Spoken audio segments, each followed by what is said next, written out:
Acara Risalah tahun 2024 telah terselenggara pada Ahad 22 Desember 2024 di Semarang, Ibu Kota Jawa Tengah.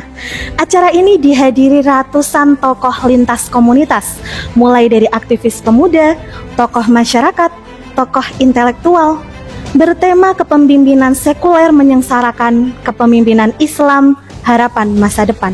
Bagaimana tanggapan tokoh muslimah terhadap profil pemimpin dalam sistem sekuler dan profil pemimpin dalam Islam? Mari kita simak bersama tokoh bicara. Pemimpin populisme otoriter yang lahir dari sistem sekuler ini tidak mampu untuk menampakkan pelayanan dan juga perlindungan terhadap rakyat. Pemimpin di dalam sekulerisme kapitalis ini memang dipilih ya, dan kemudian diangkat untuk suatu tugas, yaitu melakukan pengaturan di tengah-tengah masyarakat. Jadi memang dia yang pokok itu adalah sebagai regulator gitu. Nah, termasuk ketika kemudian masyarakat itu memenuhi kebutuhan hidupnya, seperti misalnya kesehatan gitu ya, ataupun juga nanti ada pendidikan dan juga nanti ada yang lain. Nah, sehingga ketika kemudian pemimpin ataupun penguasa itu melakukan pengaturan, ada imbal baliknya ya, seperti yang kita sekarang ini sedang mengalami ya, adanya pajak di mana-mana gitu. Jadi kalau perlu semua kegiatan itu dipajaki, karena memang ya itulah imbal balik dari pengaturan penguasa ataupun pemimpin. Dan ini memang tidak ada sumber ya bagi negara ataupun pemerintah itu di dalam melakukan pengelolaan. Nah, sehingga karena dia fungsinya itu adalah sebagai pengatur ya, pengelola, maka kalau kemudian ada ya semacam istilahnya jaminan kesehatan ya, itu hakikatnya sebenarnya pemimpin ataupun penguasa itu hanya mengelola uang-uang yang sudah diberikan oleh masyarakat. Jadi iuran-iuran gitu ya, itu uang-uang itu dikelola untuk bagaimana agar cukup memenuhi kesehatan dari rakyatnya. Nah, kalau kurang gimana? Ya kalau kurang ditarikin lagi. Jadi BPJS misalnya ya, itu akan naik ya, karena memang seperti itulah gitu. Posisi dari pemimpin ataupun juga penguasa di dalam sistem sekulerisme kapitalis. Lalu bagaimana Ustazah profil seorang pemimpin dalam Islam? Kalau di dalam Islam, al-imamu ra'in. Jadi imam itu adalah pengurus ya, pengurus rakyat, dan dia akan dimintai pertanggungjawaban terhadap apa yang diurusnya. Nah, tentu saja dalam Islam ketika pemimpin itu adalah pengurus rakyatnya, dia akan mendasarkan pengurusannya itu dengan ketakwaan gitu. Maka pengaturan rakyat ataupun masyarakat itu dilakukan dengan aturan-aturan yang memang sudah diterapkan ataupun yang sudah ditentukan oleh Allah bagi manusia gitu.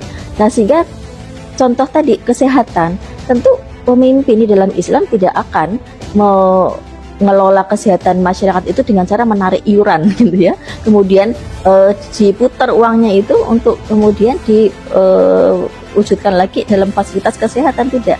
Tapi dalam Islam memang kesehatan itu harus dipenuhi oleh pemimpin, tentu dengan menggunakan ya dana-dana ataupun juga pendapatan. Memang juga itu ada aturan yang khusus di dalam Islam. Jadi bukan kemudian melakukan menarik iuran-iuran tadi gitu. Nah, tentu saja gitu ya, ketakwaan yang kemudian dipunyai ya oleh pemimpin di dalam Islam ini tidak sekedar ya hanya ketakwaan yang mungkin sebagian saja. Nah, lalu dari fakta yang tadi sudah dijabarkan ya Ustazah, mungkinkah melepaskan rakyat dari penderitaan tanpa mengganti sistem dengan kepemimpinan Islam? Kalau kita melihat asas dari kepemimpinan di dalam sistem sekulerisme tadi, tentu kan itu yang kemudian mendasari ya semua aktivitas yang dilakukan oleh pemimpin saat ini. Sehingga ketika kita menginginkan seorang pemimpin yang bertakwa dalam sistem yang memang pemimpin itu disuruhnya memang untuk mengatur seperti itu, tentu itu akan sulit, bahkan itu tidak mungkin. Kalaupun kemudian ada seruan takwa ataupun cuma mengganti pemimpin saja, ya nanti hanya akan muncul pemimpin-pemimpin yang dalam tanda petik bisa jadi dia rajin sholat dan juga kemudian amanah. Hanya ketika dia amanah, ya dia akan amanah dalam menjalankan tugas-tugas yang ternyata itu adalah tugas yang masih bercorak sekuler, maka mungkin dia akan amanah menjalankan BPJS gitu ya. Padahal BPJS itu yang salah adalah caranya. Kenapa rakyat diminta untuk iuran untuk menjamin kesehatan mereka, sementara seharusnya tidak seperti itu dalam Islam. Tentu ini kan beda sekali gitu ya. Nah, jika tidak bisa kita untuk mempunyai ya pemimpin yang sesuai dengan Islam, tapi tidak kemudian mengganti dulu ya asas dari peran pemimpin itu sendiri di tengah-tengah masyarakat. Nah, kemudian apakah kontribusi yang ingin Ustazah berikan sebagai tokoh umat ya dalam menyongsong perubahan menuju kepemimpinan yang dituntut syariat Islam? Sebagai akademisi ya, tentu saja peran yang kita lakukan di tengah-tengah masyarakat itu adalah melakukan edukasi gitu ya. Dan edukasi ini tentang bagaimana seharusnya masyarakat itu mengelola urusan-urusannya, dan itu memerlukan pemimpin ya ataupun penguasa, dan bagaimana seharusnya memilih ataupun juga mengangkat ya penguasa itu.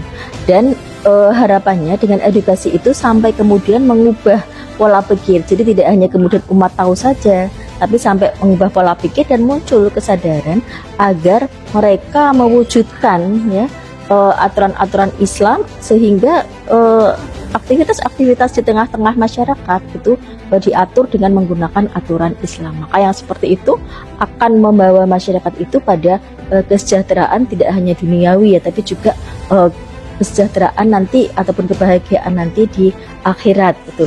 Tentu ini bukan upaya yang mudah ya, tapi itu sesuatu yang justru real ya kita lakukan, karena tanpa adanya kesadaran untuk mewujudkannya ya umat dengan kondisi yang ada sekarang ini mereka hanya akan mengeluh saja, tapi tidak ada tindakan yang itu akan membawa pada perubahan.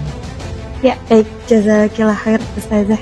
Demikian perwakilan para tokoh bicara bahwa pemimpin populisme otoriter yang lahir dari sekulerisme tidak menampakkan pelayanan dan perlindungan terhadap rakyatnya, sehingga sulit melepaskan penderitaan rakyat tanpa menggantinya dengan sistem kepemimpinan Islam yang mampu mencetak pemimpin berprofil Islam, memiliki kepribadian Islam dan takwa.